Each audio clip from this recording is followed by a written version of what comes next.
오늘 하나님 말씀은 신명기 1장 19절에서 25절까지 말씀입니다. 우리가 우리 하나님 여호와께서 우리에게 명령하신 대로 우리가 호렙산을 떠나 너희가 보았던 그 크고 두려운 광야를 지나 아모리 족속의 산지 길로 가데스 바네아에 이른 때에 내가 너희에게 이르기를 우리 하나님 여호와께서 우리에게 주신 아모리 족속의 산지에 너희가 이르렀나니 너희 하나님 여호와께서 이 땅을 너희 앞에 두셨은즉 너희의 조상 하나님 여호와께서 너희에게 이르신 대로 올라가서 차지하라, 두려워하지 말라, 주저하지 말라 한즉 너희가 내 앞으로 나와 말하기를 우리가 사람을 우리보다 먼저 보내어 우리를 위하여 그 땅을 정탐하고 어느 길로 올라가야 할 것과 어느 성읍으로 들어가야 할 것을 우리에게 알리게 하자 하기에 내가 그 말을 좋게 여겨 너희 중에 각 지파에서 한 사람씩 12를 택하며 그들이 돌이켜 산지에 올라 에스골 골짜기에 이르러 그것을 정탐하고 그 땅의 열매를 손에 가지고 우리에게 돌아와서 우리에게 말하여 이르되 우리 하나님 여호와께서 우리에게 주시는 땅이 좋더라 하였느라. 아멘.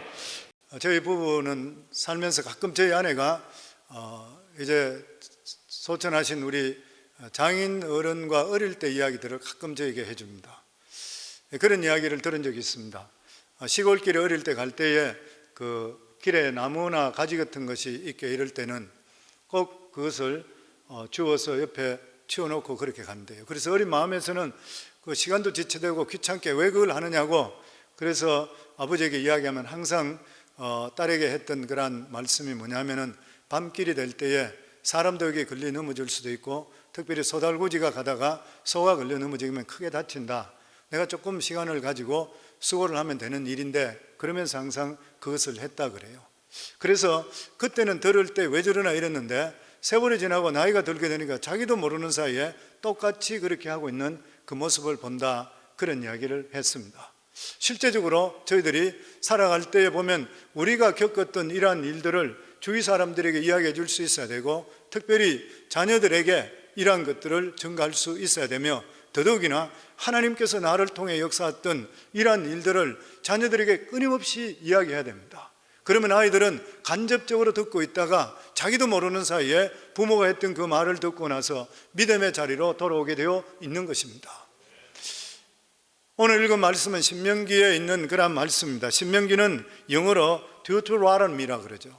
이것은 두 번째 율법이라 이 말입니다. 첫 번째는 모세가 시내산에서 하나님으로부터 율법을 받았습니다.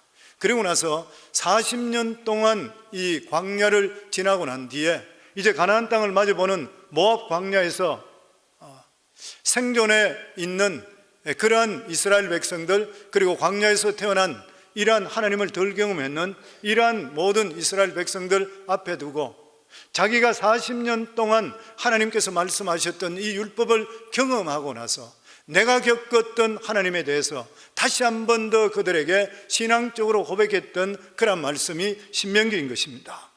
그러면서 이 신명기는 가나안 땅을 앞에 두고 앞으로 가나안 땅에 들어가서 너희들이 어떻게 해야 된다, 이 하나님은 어떤 하나님이다, 내가 겪었던 하나님은 어떤 하나님이다, 이러한 것들을 귀중한 교훈으로 주시는 그런 말씀입니다. 그러면서 우리가 40년 동안 겪었던 이러한 광야는 정말 두려운 광야였었다.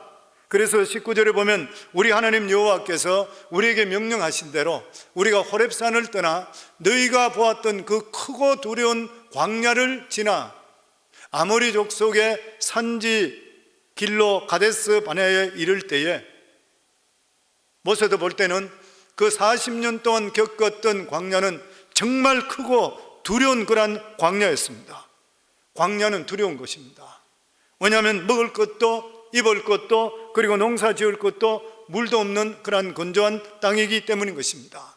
사람이 살 수 없는 그런 장소였었습니다. 더더욱이나 사막이었기 때문에 낮에는 창이라는 그런 햇빛을 통해서 사람들이 도저히 견딜 수가 없게 되는 것이고 밤이 되는 것 같으면 살을 내는 듯한 그러한 추위로 인해서 도저히 살아남을 수가 없는 것이요, 그렇기 때문에 광야는 두려운 것이요. 그런데 이 광야에서 하나님께서는 낮에는 구름 기둥을 덮으셔서 사람들을 그 땡빛에서 견딜 수 있도록 만들어 주셨고 밤에는 불기둥으로 그를 따뜻하게 해 주셨는 것이요. 그리고 무려 40년 동안 농사도 지을 수 없는 그곳에 만나를 내려주셔서 하나님께서는 가나안 땅을 점령하고 그곳에서 첫 번째 추수 때까지 하루도 그치지 않고 끊임없이 하나님께서 만나를 내려주어서 그들을 먹여 살려 주었는 것입니다. 이런 것들을 통해서 이스라엘 백성들에게 하나님께서는 사람이 떡으로만 사는 것이 아니요 여호와 입에서 나오는 말씀으로 사는 것이라는 것을 그들에게 실질적으로 삶 속에 체험하게 만들어 주시는 것이요, 광야 40년 동안 하나님께서는 이스라엘 백성들에게 앞으로 가라면 그들은 가고 뒤로 돌아서라면 뒤로 돌아서고 제자리 서라면 서는 것이고 하나님께서 말씀하기 전까지는 그 자리에 머물렀던 것이고, 이러한 일들을 끊임없이 계속적으로 훈련시키고 밥 벌어먹고 하는 일은 전혀 하지 않은데도 불구하고 하나님께서는 신앙 훈련만 했는데도 불구하고 먹을 것, 입을 것, 마실 것은 하나님께서 다 준비해 주시는 것이요, 이것은 우리들에게도 똑같은 말씀으로 교훈하고 있습니다.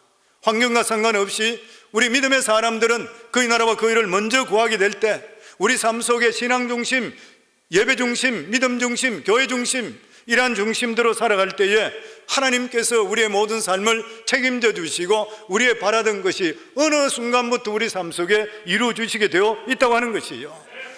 성도님들, 교회에 붙어 있기를 주의 이름으로 축원합니다. 살아가는 모든 삶이 성전 중심적으로 살기를 주의 이름으로 축원합니다. 이스라엘 백성들이 40년 동안 이 성막 중심으로 계속적으로 옮겼잖아요. 교회 가까이 올 수 있기를 주의 이름으로 축원합니다. 예배에 자주 나올 수 있기를 주의 이름으로 축원합니다. 교회만 붙어 있으면 하나님 살려주시게 돼 있어요.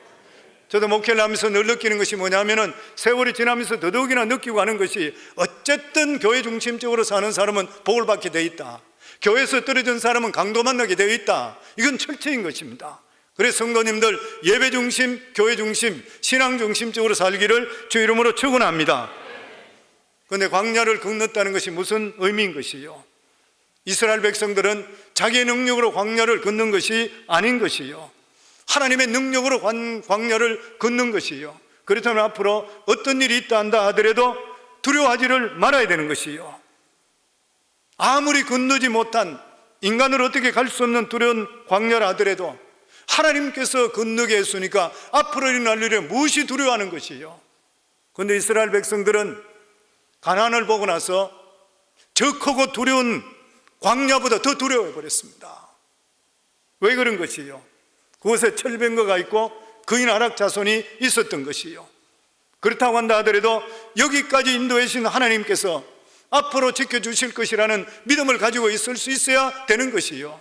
우리들도 똑같지 않습니까? 앞으로 살아가는 삶 속에 칠흑같이 어두울 수 있고 정말 앞이 담이 막힐 수가 있어요. 하나도 안 보일 수가 있어요. 그럼에도 불구하고 지난 날을 돌아보면서 여기까지 인도해 주신 하나님이시라면 앞으로도 이끌어 주실 걸 믿고 우리 입술 속에 감사하며 긍정적으로 나갈 수가 있어야 되는 것이에요, 보면. 그래서 모세는 이스라엘 백성들에게 내가 겪었던 하나님, 앞으로 너희들 앞에 어떤 장애물이 있다 하더라도 두려워하지 말라, 절대로 두려워하지 말라. 그래서 오늘 22절 말씀입니다. 같이 읽습니다. 너희 하나님 여호와께서 이 땅을 너희 앞에 두셨은즉 너희 열조의 하나님 여호와께서 너희에게 이르신 대로 올라가서 얻으라. 두려워 말라, 주저하지 말라 한즉. 모세는 세상을 절대로 두려워하지 말고 주저하지 말라 그랬습니다. 실제적으로 우리들은 매일매일 살아가는 삶 속에 크고 작은 두려움에 공격을 받습니다. 그런데 두려움은 크든 작든 파괴력이 있습니다. 두려움의 정도도 수도 없이 많이 있습니다. 질병에 대한 두려움, 오늘날 질병이 얼마나 두려움이 많아요. 여차하면 암인 것이요, 정말 두렵습니다. 실패의 두려움, 불행에 대한 두려움, 인정받지 못하는 두려움, 버림받으면 어떻게 할까 하는 그러한 두려움, 재난이 일어나면 어떻게 할까 그러한 두려움. 그래서 심리학자들은 사람에 따라서 틀리지만 일반적으로 75가지나 되는 공포증으로 인해서 사람들을 두려워하고 살고 있다 그랬습니다. 성공학의 이론을 정립한 나폴레옹 힐은 두려움에 대해서 이렇게 정의했습니다.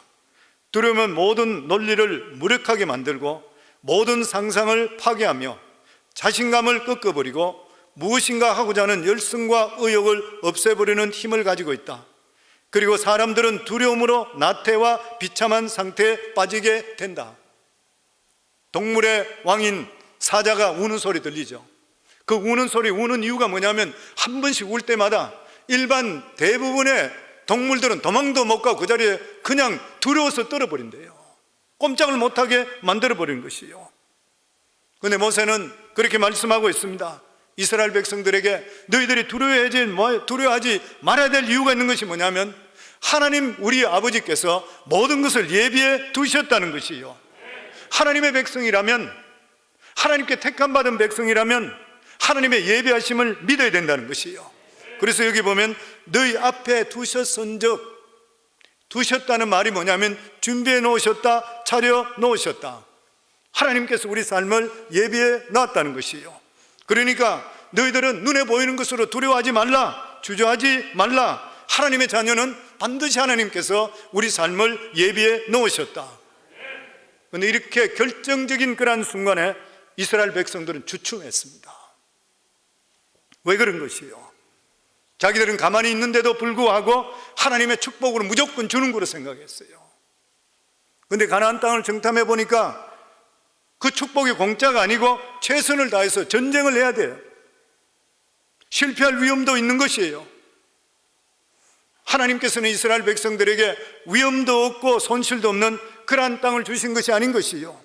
위험이 있고 실패도 있지만 인내하고 싸우게 될 때 하나님께서 도와주신다는 것이요. 예수님께 성천하시고 성령님께서 이 세상에 오셨습니다. 성령님이 이 세상에 오신 것이 보혜사 성령으로 오셨는데, 보혜사는 자체가 도우시는 성령이시잖아요. 우리가 절대로 착각하지 말아야 될 것이 우리는 가만히 있는데 성령께서 운행하신 것이 결코 아니라는 것이요. 이스라엘 백성들이 가나안 땅을 정령할 때에 창이라는 요단강에 하나님 말씀에 순종해서 자기들이 먼저 발을, 제사장들이 법궤를 쥐고 물 위에다가 발을 대는 그 순간에 위로부터 물길이 끊어져 버렸어요. 그냥 하나님께서 끊게 안 만들었습니다. 가만히 있는데도 먼저 말씀에 순종해서 옮기게 될 때에 우리에게 주시는 그런 말씀이 무엇이에요? 우리 삶 속에 무슨 일이든지 간에 가만히 있어 복이 오는 것이 아니라 우리 삶 속에 하나님께 헌신하고 믿음으로 살려고 노력할 수 있어야 돼요. 내가 그냥 가만히 있는데 하나님 복 주세요, 맹신적인 믿음이죠. 있을 수 없는 그런 일이요. 나는 알 수 없지만 하나님은 하실 수 있다. 내가 믿음으로 살자, 내가 담대하게 나가자, 이런 믿음을 가지게 될 때에 하나님의 능력이 우리 속에 도와주게 되어 있다고 하는 것이에요. 마이크로소프트, 세계적인 최고 부자인 마이크로소프트의 빌 게이츠 보고 속물 같은 장사꾼이라 이야기한 사람이 있습니다. 그러면서 평생을 무시했던 사람이 있습니다. 그 사람이 누구냐면 애플의 창업자인 스티브 잡스입니다. 지금은 고인이 되었죠. 이렇게 그는 자존감이 굉장히 강했던 그러한 사람이었습니다. 그런데도 불구하고 그가 항상 숭배하고 존경하는 경영자 한 사람이 있었습니다.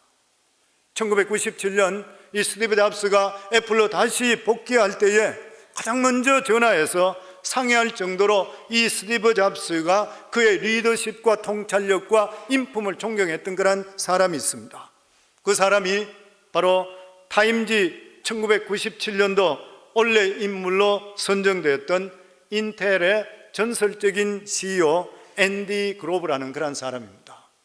이 사람은 나치 정권 때에 헝가리에 있으면서 목숨을 구해서 20살에 미국으로 도망치듯이 이민 왔던 그런 사람입니다.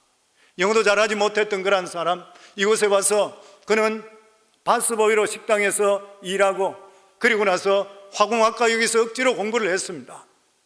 그리고 나서 그가 나중에 인텔의 CEO가 되었는데 1987년부터 1998년 은퇴까지 회사 가치가 40억 달러에서 무려 2천억 달러로, 오늘날 인텔이 있게 되는 것이 바로 앤디 그로브라는 이 사람, 헝가리에서 이민 왔던 이민 1세예요. 이 사람으로 인해서 50배 이상으로 높여서 그 당시 인텔을 세계 굴지 회사, 전체 기업, 전 세계 7위 기업까지 올렸던 그러한 전설적인 사람입니다. 어느 날 기자가 이분에게 이렇게 물었습니다. 당신은 수없는 그러한 많은 위기를 겪었는데 어떻게 항상 당당하게 자신을 보여줄 수 있었습니까? 그랬을 때 놀랍게도 이 글로버는 이렇게 대답했습니다. 그런 말 하지 마세요. 위기가 닥칠 때마다 직원들 월급을 어떻게 제대로 줄 수 있을까 걱정이 돼서 바지에 오줌을 찔끔찔끔 살 때가 몇 번이나 있었습니다. 그런데도 불구하고 만약에 CEO 내가 자신 없는 그런 모습을 보여주게 된다면 직원들은 두세 배나 불안해할 거고 회사가 어떻게 될 것인가. 그래서 자신이 없는데도 불구하고 자신 있는 척 했더니만 두려움이 사라지고 어느새 나에게 자신감이 생겼습니다. 나에게 두려움이 나를 사로잡지 못하도록 나는 자신감을 택했습니다. 성도님들, 우리 인생은 끊임없이 우리 삶 속에 두려움이 와요. 두려움이 없는 사람이 어디 있겠습니까? 근데 두려움에 잡혀서는 안 돼요. 왜냐하면 두려움에 잡히면 반드시 형벌이 있다 그랬습니다. 요한일서 4장 18절에 보면은 두려움에는 형벌이 있습니다. 무슨 말인 것이요? 죄를 범하면 형벌을 받는 것과 마찬가지로 두려워하면 반드시 형벌이 따라오게 되어 있다고 하는 것이에요. 두려워하게 될 때 우리 마음속에 부정적인 무서운 과대망상증 이런 것들이 우리를 위축시키는 것이에요. 용기를 잃게 되고 담력을 잃게 되는 것이고 당황하고 낙심하게 만드는 것이에요. 두려움은 믿음을 무력화시킵니다. 그래서 두려움과 신앙은 정반대 개념인 것이에요. 믿음이 더할수록 두려움은 없어집니다. 믿음이 떨어지면 떨어질수록 우리 속에 두려움이 오는 것이에요. 성도는 우리가 영적으로 충만하고 하나님의 영으로 충만하면 두려움이 없어져요. 환경이 어떻든 간에 우리가 뛰어넘을 수 있는 능력이 있고 담대해요. 그리고 기쁘게 살 수 있어요. 근데 믿음이 줄어들기 시작하고 내 삶 속에 하나님 은혜로 충만하지 못하면 두려움이 몰려오기 시작하게 되면 부정적으로 바뀌게 되는 것이고 위축되는 삶을 살게 되어 있는 것이에요. 성경에도 보면 베드로는 하나님의 영으로 충만할 때 예수님만 바라볼 때에 무리를 걸었습니다. 그런데 환경을 통해서 파도 치는 것이 자기 몸에 닿을 때 깜짝 놀라서 믿음이 떨어지는 순간에 환경을 보는 순간에 물에 잠기게 되었던 것이요. 하나님께서 우리가 두려움 속에 살기를 원하고 계시지를 않는 것입니다. 하나님의 자녀들은 두려움의 존재에서 묻혀 살기를 원하지를 않는 것이요. 그래서 디모데후서 1장 10절에 보면 하나님이 우리에게 주신 것은 두려워하는 마음이 아니요 오직 능력과 사랑과 절제하는 마음이니. 두려워하는 마음은 사탄이 갖다 주는 것이요. 사탄은 사람에게 먼저 두려워하는 마음을 주고 그리고 공격해버립니다. 그렇기 때문에 두려움이 올 때는 반드시 형벌이 따라와요. 우리 예수 믿는 사람은 이미 예수님이 승리하시기 때문에 내 마음속에 두려움이 올 때는 예수 이름으로 꾸짖어 쫓아내기를 주 이름으로 축원합니다. 욥과 같은 사람이 세상에 어디에 있어요? 그 정도로 하나님을 경외했던 사람이 어디에 있는 것이에요? 그럼에도 불구하고 그 마음속에 두려움이 오는 순간에 두려움대로 이루어져 버렸어요. 그래서 욥기 3장 25절에 36절에 보면 내가 두려워하는 그것이 내게 임하고 내가 무서워하는 그것이 내 몸에 미쳤구나. 나에게는 평온도 없고 안일도 없고 휴식도 없고 다만 불안만이 있구나. 내가 무서워하는, 하나님을 경외한다고 하는데도 불구하고 그 사람 마음속에 항상 불안한 마음이 있었던 것이에요. 성도님, 이러한 불안 마음은 나중에 가면 반드시 불안한 것들이 우리 속에 생기게 되어 있는 것이기 때문에 다시 한 번 더 예수 이름으로 꾸짖어 쫓아내기를 주 이름으로 축원합니다. 이 세상 모든 것들은 예수 이름 명령에는 다 듣게 되어 있고 그 명령에 복종하게 되어 있는 것이에요. 인류의 그 인생 철학자인 나폴레옹 힐은 인간의 마음에 평화를 얻고 균형 잡힌 삶을 살기 위해서는 7가지 두려움을 버려야 된다, 그렇게 말합니다. 그 7가지 두려움을 버려야지 평안과 행복과 균형 잡힌 인생을 산다 합니다. 그 첫 번째가 뭐냐면 가난에 대한 두려움을 없애라, 먹고 사는 것에 대해서. 두 번째가 비판에 대한 두려움을 없애야 된다. 셋째가 허약한 건강과 이 육체적인 고통에 대해서 두려움이 없어야 된다. 그리고 넷째가 사랑 상실에 대한 두려움이 없어야 되고, 다섯째가 자유 상실에 대한 두려움이 없어야 되며, 여섯째는 연령에 늙어가는 데 대한 두려움이 없어야 되고, 그리고 일곱째 죽음에 대한 두려움이 없어야지 마음에 안정되고 평강이 없고 밸런스를 맞추고 행복한 삶을 살 수 있다 그랬습니다. 그런데 사랑하는 성도님들, 이 7가지를 인간의 힘으로 어떻게 할 수 있습니까? 우리가 가난을 어떻게 할 수 있어요? 비판의 두려움에 대해서 어떻게 할 수 있어요? 허약한 건강, 나이 들어가는 데 대한 약해짐, 더더욱이나 죽음 앞에서는 속수무책이요. 우리 인간은 이 두려움을 결코 이길 수가 없는 것이요. 이건 우리 인간이 태어나면서부터 원초적으로 우리가 갖고 있는 시시각각 다가오는 그러한 두려움인 것이요. 이 두려움을 극복할 수 있는 유일한 길은 우리 인간을 만드시고 우리를 구원해 주시는 하나님께 갈 수 있는 그 길밖에 없는 것이요. 생명의 주인을 만나기 전까지는 우리는 결코 이 두려움에서 벗어날 수가 없는 것이요. 우리를 지으신 하나님을 만나기 전까지는 결코 우리가 이 두려움에 벗어날 수가 없는 것이요. 이 세상에 아무리 돈을 많이 가지고 권위를 가지고 권력을 가지고 있고 잘 사는 사람이라 하더라도 죽음 앞에 가면 속수무책이요. 그리고 나서 병들어 죽을 병에 걸리게 될 때도 꼼짝을 못해요. 그렇지만 우리가 정말 살아계신 하나님을 만나고 하나님을 안다 그러면 이 세상의 끝이 아니라 하나님께 기다리고 계신 것을 알고 있다면 이 세상의 어떤 어려움 속에서도 우리는 그 가운데서 인정하고 감사하고 살아갈 수 있게 되는 것이에요. 그래서 우리 인생의 모든 문제는 예수님 만나면 되는 것이에요. 보면 그러면서 이 모세는 너희들은 두려워하지 말라. 왜냐하면 두려움은 너희들을 파괴한다, 죽인다. 하나님께서 예배해 놓으셨다. 그러면서 그 증거가 뭐냐면은 하나님께서 너희들을 지금 안고 계신다. 저는 이 말씀이 얼마나 위로가 되는지 몰라요. 바로 모세는 영적으로 볼 때 이스라엘 백성들을 하나님이 지금 안고 계시는 거예요. 오늘 31절 말씀입니다. 같이 읽습니다. 광야에서도 너희가 당했거니와 사람이 자기 아들을 아는 것 같이 너희 하나님 여호와께서 너희가 걸어온 길에서 너희를 안으사 이곳까지 이르게 하셨느니라 하나. 모세가 볼 때 이스라엘 백성들이 40년 여기까지 왔는 것이 하나님께서 안고 오셨다는 거예요. 그들을 안으셨다는 것이에요. 그러면서 모세는 하나님께서 아는 증거가 3가지가 있다. 그래서 3가지를 제시했습니다. 첫 번째가 30절에 보면 너희를 위해서 지금까지 하나님 싸웠지 않냐. 그러니까 너희들을 하나님께서 보호해 주셨지 않냐. 그 말이 하나님께서 너희를 안고 계셨다. 그리고 둘째가 31절에 보면 이곳까지 이르게 하셨다. 하나님께서 수백만 명이 먹고 마시고 살아갈 수 있도록 하나님께 만들어 주셨다. 필요를 공급해 주셨기 때문에 하나님께 너희를 안고 오신 것이라. 그리고 세 번째가 33절에 너희 갈 길을 지시하신 하나님이시라. 광야는 들어가면 길이 없어요. 성지순례 가보시면 알아요. 그것은 길이 없는 것입니다. 그런데 하나님께서는 그곳에 구름 기둥으로 불 기둥으로 이스라엘 백성들을 이끌어 주셨어요. 그러니까 모세가 볼 때는 이것은 하나님께서 자상한 아버지와 같이 그들을 인도해 주셨다는 것입니다. 그렇기 때문에 모세는 확신하는 것은 여기까지 온 것이 하나님께서 이스라엘 백성들을 안고 왔다는 거예요. 안는 것이 얼마나 위로가 돼요. 없는 것보다도 품에 안고 왔다는 것이에요. 하나님께서. 사랑하는 성도님들, 우리들도 이런 영적인 눈을 뜰 수 있기를 주의 이름으로 축원합니다. 이스라엘 백성들은 아래만 봤어요. 먹고 사는 것부터 해서 환경에 불평하고 이런 것만 하고 왔어요. 모세는 위를 봤습니다. 하나님 아버지가 품속에 있는 것, 자식을 품고 있는 것 같은 이것을 그는 봤던 것이요. 우리가 앞으로 살아가는 삶, 지나온 삶도 마찬가지지만 앞으로 살아가는 모든 삶들은 어쩌면 광야보다도 훨씬 더 크고 무서운 길이 될 수가 있어요. 우리 삶은 한치도 몰라요.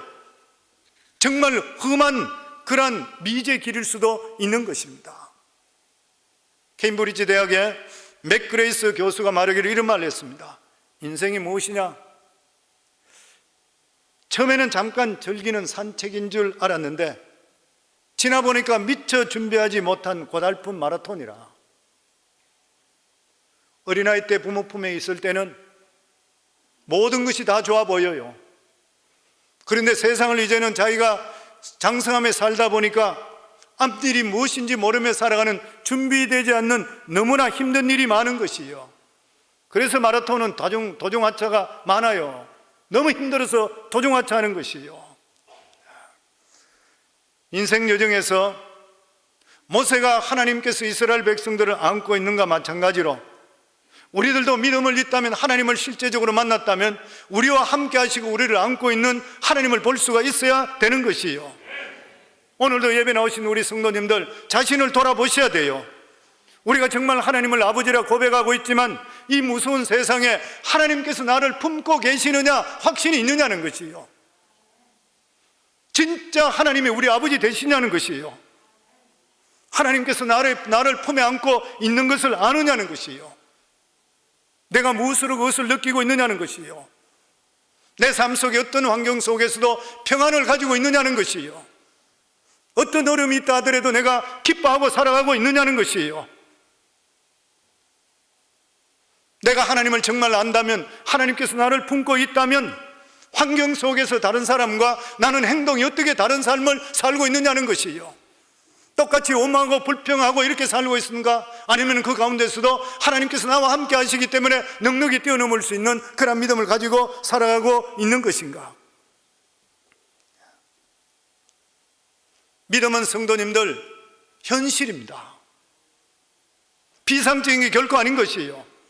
우리가 예수 믿고 구원받고 하나님 은혜 사는 것, 이거는 우리 삶 속에 실제적으로 나타날 수가 있어야 되는 것이에요. 설교할 때만 동의하는 것이 아니라 세상에 부딪히는 문제에 대해서 우리가 실제적으로 느끼고 살아갈 수가 있어야 되는 것이에요. 오늘 이 시간에도 하나님께서 우리를 안아주시는 하나님의 은혜를 아느냐는 것이에요. 아무리 힘든 경우에 있다 한다 하더라도 우리가 어떻게 반응하고 있냐고 하는 것입니다.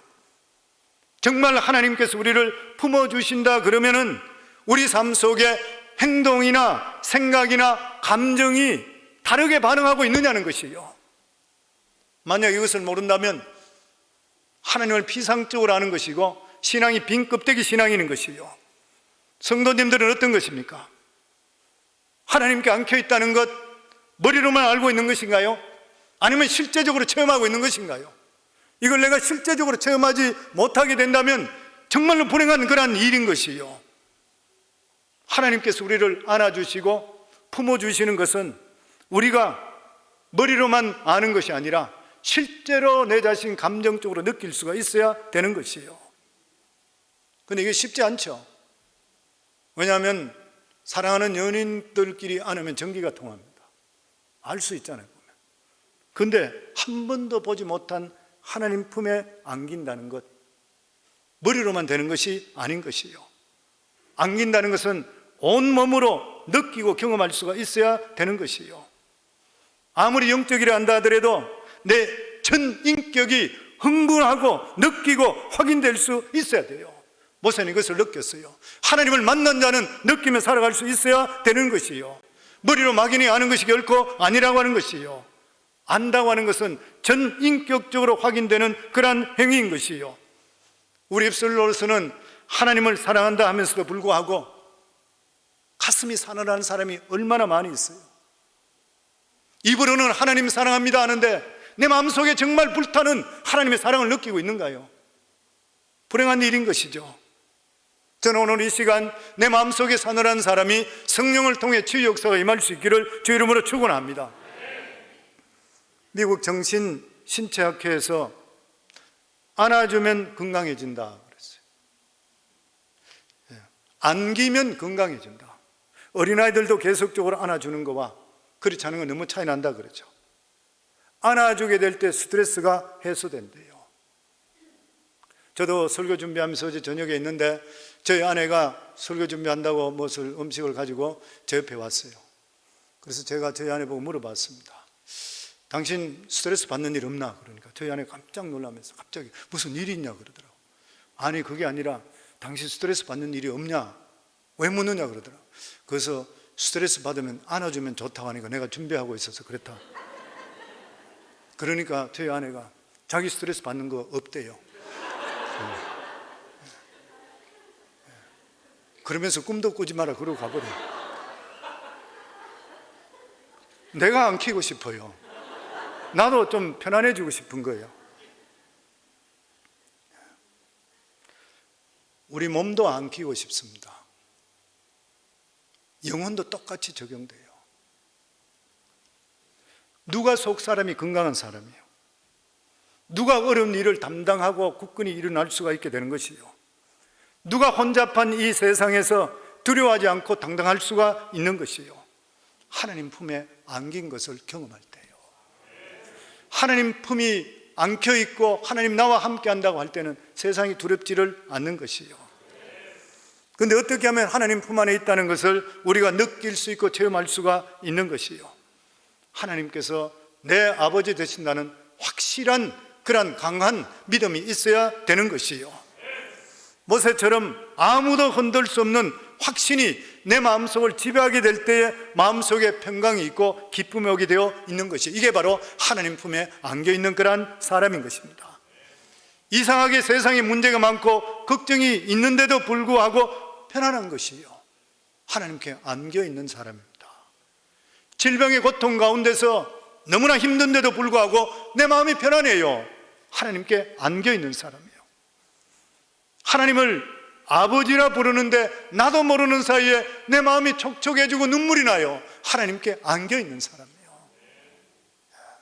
나 이런 감정이 있는 것인가? 스스로를 돌아볼 수 있어야 되는 것입니다. 모세는 이스라엘 백성들을 볼 때 하나님께서 이까지 이끌어 주시고 인도하신 것을 품에 안고 오셨다 그랬어요. 하나님께서 오늘도 우리들을 사랑하시고 우리를 품에 안은 것을 우리 성도님들은 믿고 계시는 것인가요? 그렇다면 이 세상에 살아갈 때에 세상 사람과 같이 반응하지 말고 모세처럼 반응할 수 있기를 주 이름으로 축원합니다. 직장을 구하지 못하더라도, 앞이 깜깜한다 하더라도 나는 하나님 품 안에 있다, 나는 반드시 승리할 것이라, 나는 하나님 품속에 있기 때문에 두렵지를 않다, 나는 내 앞에 칠흑같이 어둡다 한다 하더라도, 길이 막혔다 하더라도 나는 두려워하지를 않는다, 이러한 믿음에 선포할 수 있기를 주 이름으로 축원합니다. 나에게도 선포하고 주에도 선포하고 하늘을 향해도 선포할 수 있기를 주 이름으로 축원합니다. 성도님 따라 하시기 바랍니다. 나는 하나님 품에 있다, 나는 하나님의 아들이고 딸이다, 내 영혼아 두려워하지 말라, 선포하기를 주 이름으로 축원합니다.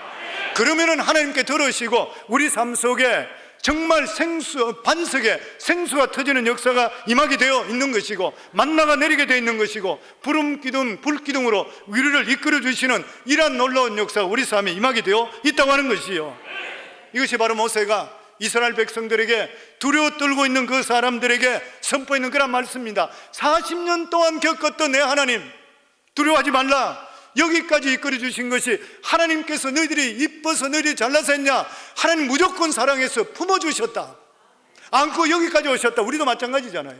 예수 믿고 구원받은 하나님의 자녀들, 우리가 잘해서 구원받았어요? 하나님께서 무조건 택해 주셨잖아요. 택해 주시고 하나님을 믿고 예수 그리스도가 내 구주로 신하는 자는 우리는 모르지만 하나님께서 우리를 품고 계시는 것이요, 우리는 하나님의 자녀인 것이요, 독생자까지 주시기까지 우리를 사랑하신 하나님이시요, 가슴을 펴기를 주 이름으로 축원합니다.